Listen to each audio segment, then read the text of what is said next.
여러분은 아름다운 별을 본 기억이 언제 있으십니까? 저는 서울에서 태어났는데 어릴 적에 아주 꼬마 시절에는 한여름밤에 옥상에 올라가면 하늘에 아름다운 별을 볼 수 있었습니다.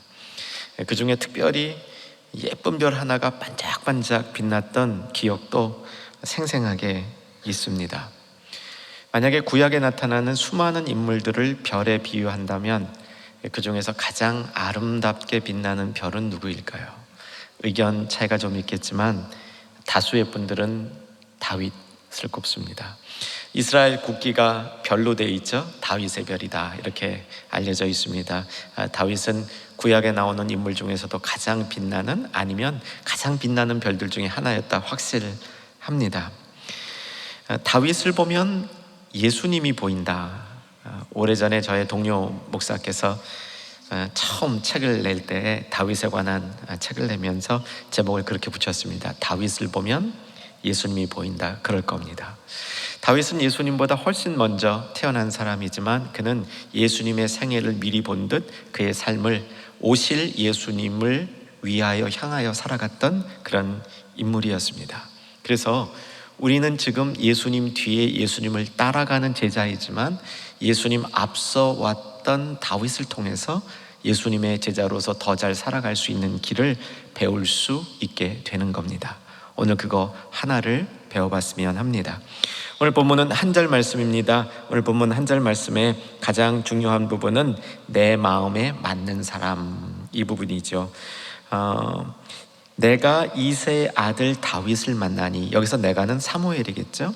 내가 이새의 아들 다윗을 만나니 내 마음에 맞는 자라, 하나님 마음에 맞는 자라, 이렇게 말할 수 있게 됩니다.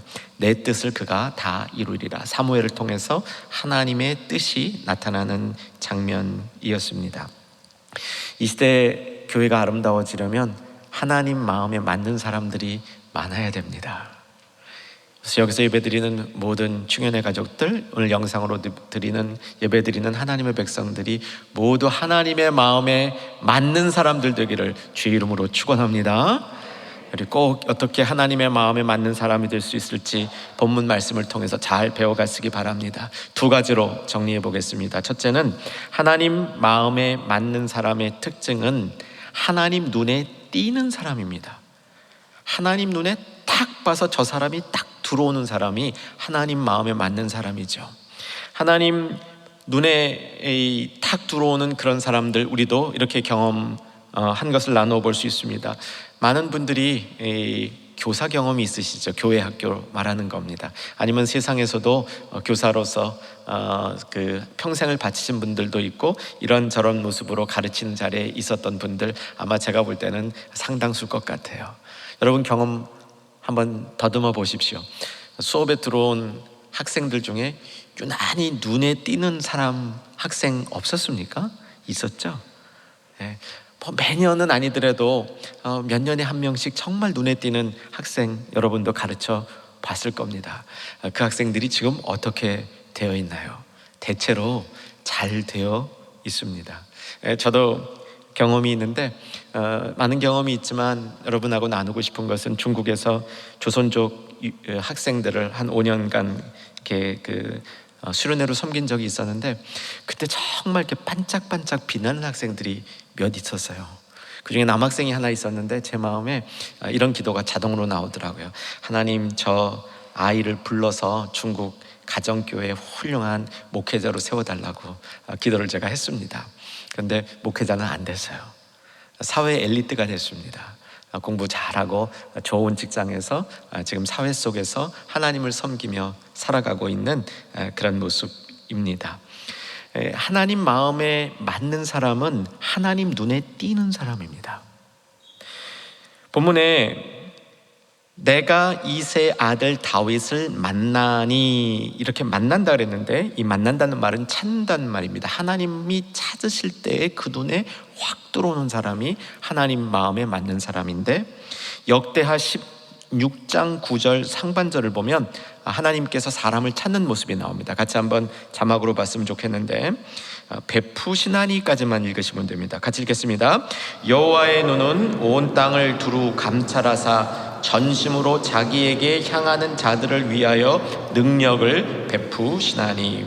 하나님은 이 땅을 감찰하신다, 찾아다니신다는 겁니다. 만나기 위해서 사람을 위해서 만나기를 위해서 찾아다닐 때 하나님 마음에 맞는 사람의 특징이 뭐냐면 전심으로 하나님을 찾는 자들이다, 이렇게 얘기합니다. 여러분, 전심으로 하나님을 찾아보시기를 권합니다. 하나님의 마음에 맞는 사람은 그 전심으로 하나님을 찾는 자다, 이렇게 선포하고 있는데, 이 말을 해석하면 그의 마음이 하나님으로 온통 채워져 있는 사람이라는 뜻입니다. 여러분, 다급할 때 하나님 찾지 않습니까?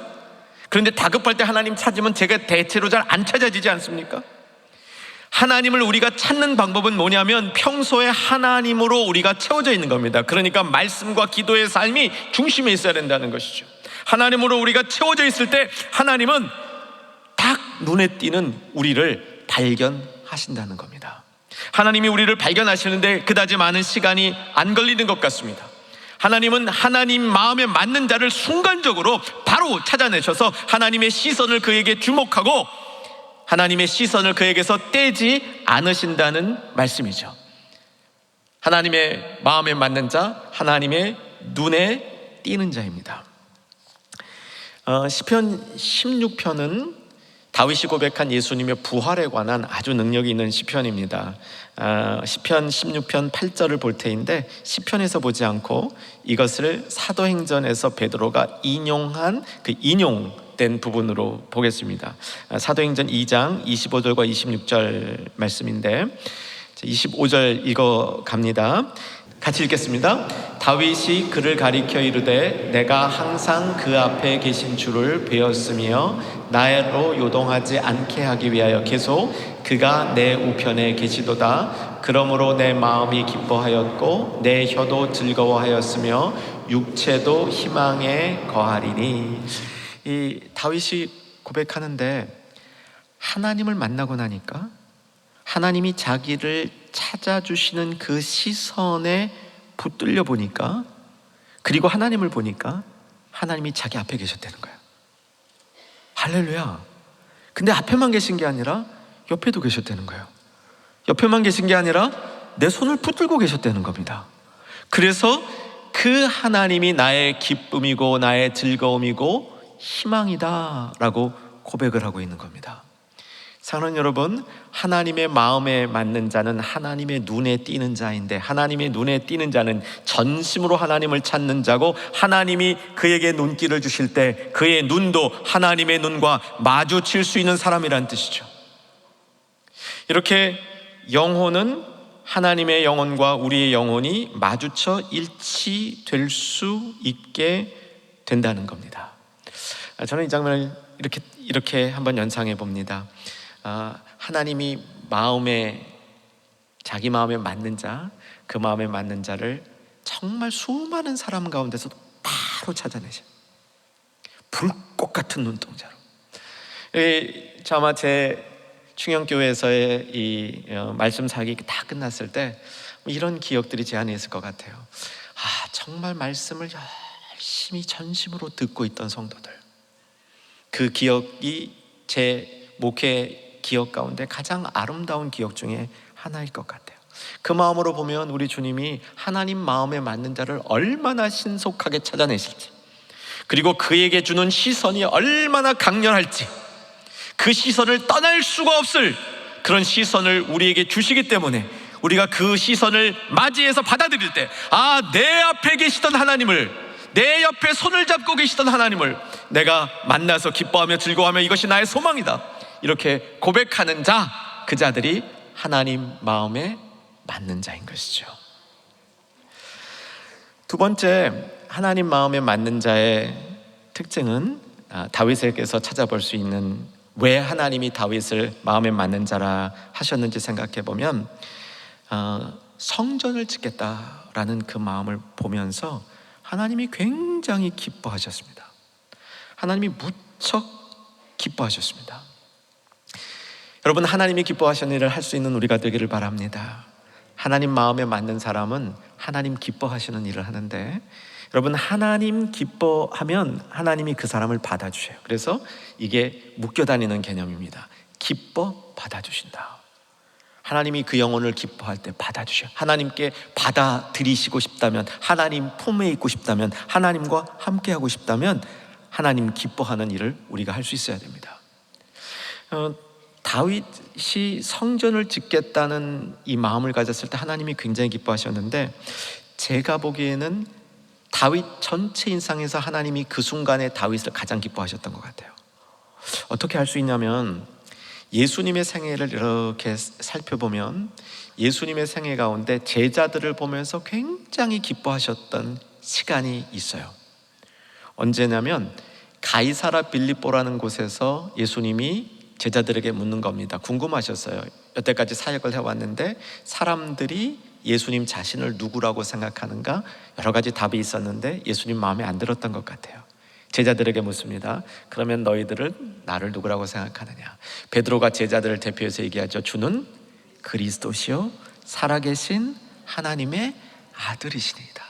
예수님이 그 얘기를 듣고요, 정말 기쁘셨어요. 저는 그렇게 예수님이 기뻐하시는 모습을 보고 제가 기뻐요. 그런데 그 고백이 불완전한 고백이었잖아요. 베드로가 다 알고 한 고백이 아니었잖아요. 잘 모르고 한 고백이었는데 예수님이 불완전한 고백을 듣고도 그렇게 기뻐하셨다는 사실을 보니까 정말 예수님이 기뻐하셨던 것 같아요. 요즘 말로 말하면요, 예수님이 그때 오버하셨어요. 오버. 베드로가 얘기한 것보다 훨씬 더 크게 듣고 예수님이 막 기뻐하신 거예요. 그런데 사랑하는 여러분, 가만 보니까요, 예수님, 우리 하나님 오버하게 만들면 잘하는 겁니다. 세상 사람들 오버하게 만들면 뭐 그건 별로예요. 근데 하나님을 오버하게 만들면요, 어떤 특권이 있다냐면 하나님이 오버하시면서 우리에게 주신 그 기쁨, 그 약속을 채워주셔. 베드로가 부족해도 그 고백을 채워주셨고, 조금 이따 보겠지만 다윗이 부족해도 다윗의 그 마음을 하나님이 오버해서 받으셔가지고 그것을 채워주시는 겁니다. 자, 이제 다윗이 어떤 부분이 하나님을 그렇게 기쁘게 했는지 한번 그 본문을 찾아봤으면 좋겠습니다.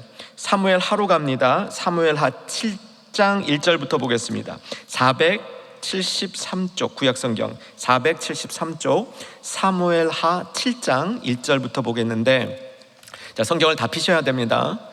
성경을 피시고 이 부분이 그냥 하얗게 있으신 분들은 아마도 성경 사신 지 한 2주 이내라고 생각이 듭니다. 그 이전에 성경을 사신 분이라면 이 부분에 뭐 줄이라도 안 거져 있다 그럼 좀 수상합니다.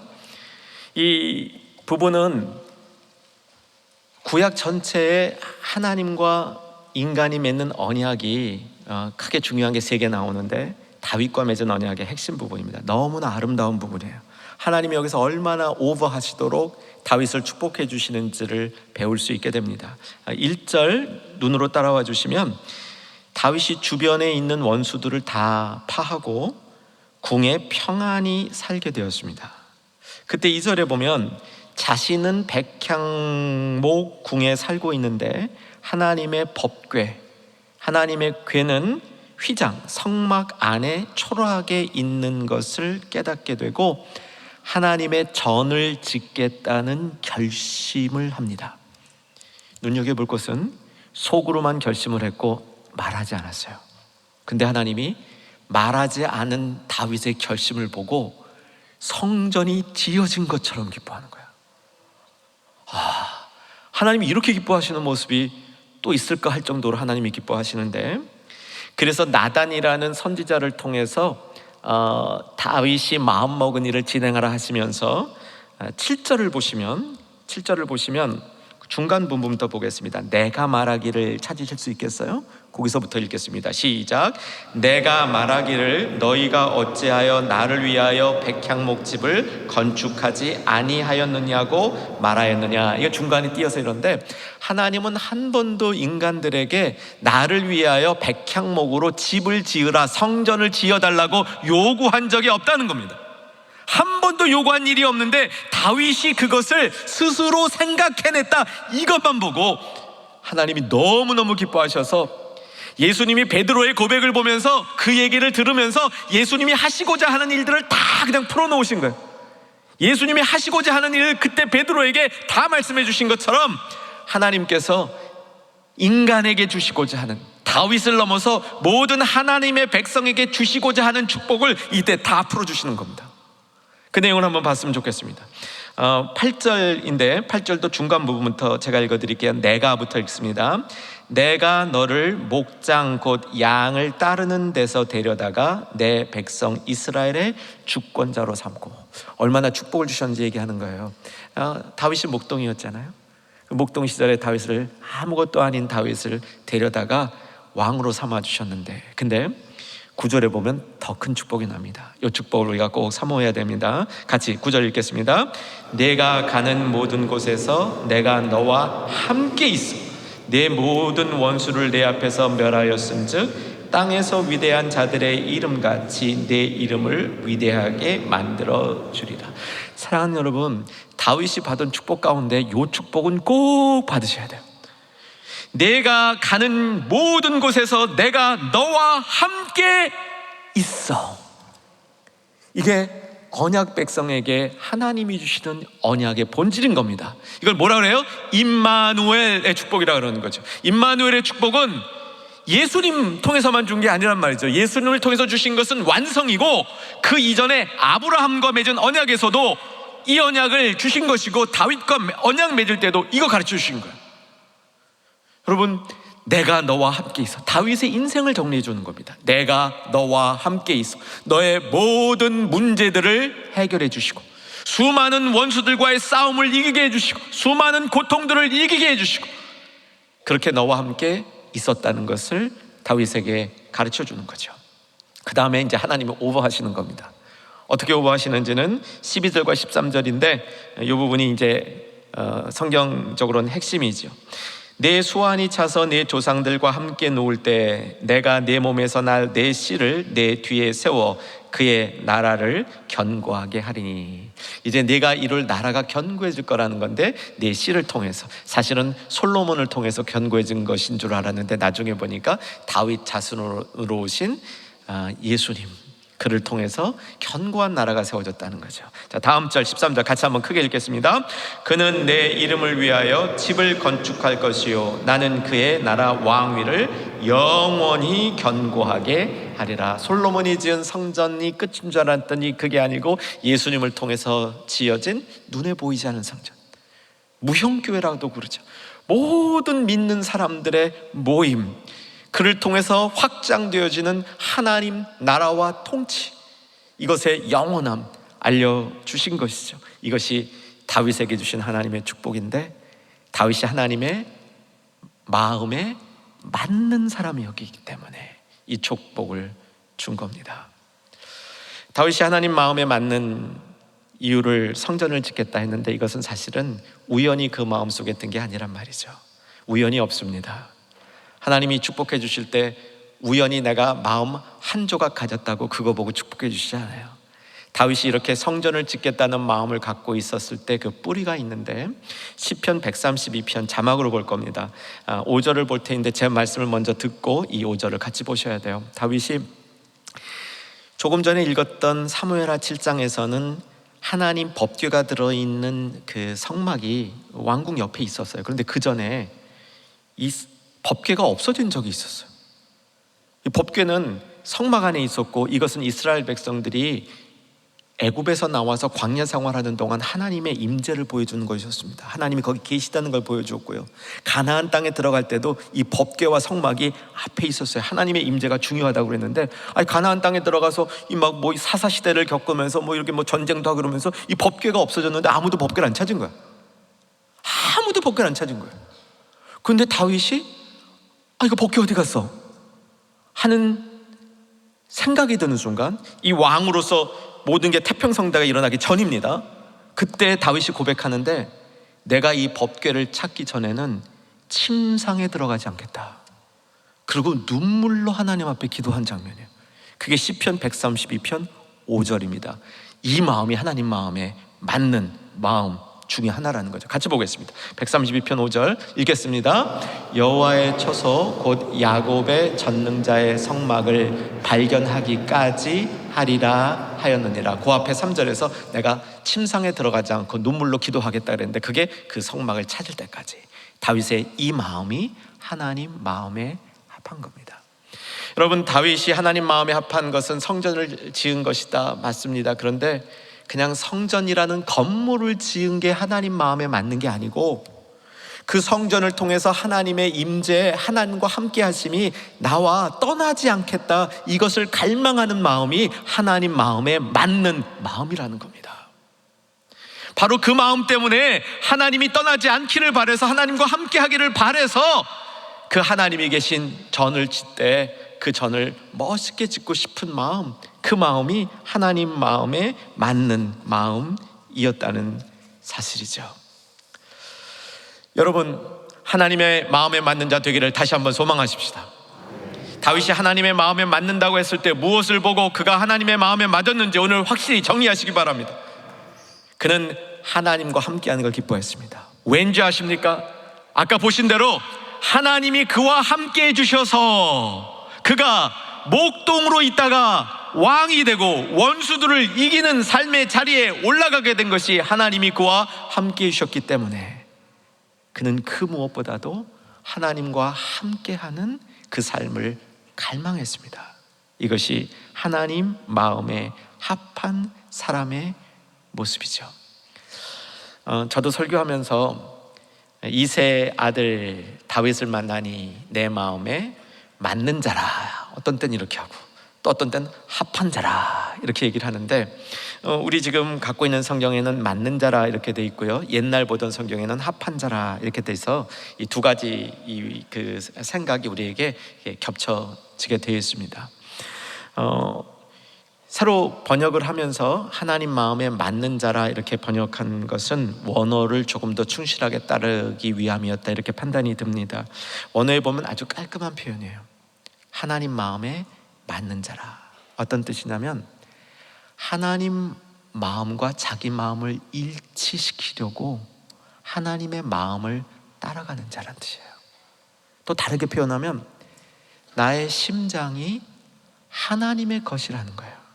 하나님의 속해 있다는 겁니다. 하나님이 그의 인생을 이끄시는 주관자라는 고백도 그 안에 들어있는 겁니다. 여러분, 성경에 이런 말이 나오죠. 세상에서 가장 부패한 것, 심히 부패한 게 인간의 마음이라. 인간의 마음이 심히 부패했대요. 믿을 수가 없대요.